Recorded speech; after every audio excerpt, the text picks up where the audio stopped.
தாவீதுக்கு ட்ரெஸ் போட்டாங்க, சவுலுடைய யூனிஃபார்ம் போட்டாங்க. இது எதுவுமே தாவீதுக்கு ஒத்து வரவில்லை.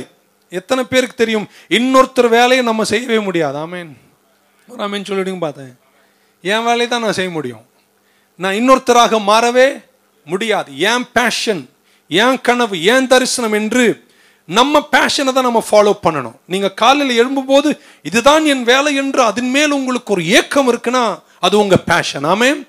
இன்னைக்கு ஏன்டா வேலைக்கு போறோம் அப்படின்னு அது உங்க பேஷன் இல்லை. தாவீதுக்கு சவுலின் யூனிஃபார்ம் எல்லாம் போட்டு கொடுக்கறாங்க. தாவீது சொல்றான், இது எதுவுமே எனக்கு ஒத்து வராது, ஏன்னா என் பேஷன் வேற.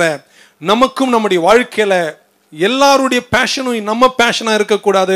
பாஸ்டர் அவங்க இப்படி பண்றாங்க, இவங்க இப்படி பண்றாங்க, அது அவங்க வேலை, இது ஏன் வேலை. ஒரு ஆமேன் சொல்ல மாட்டீங்களா?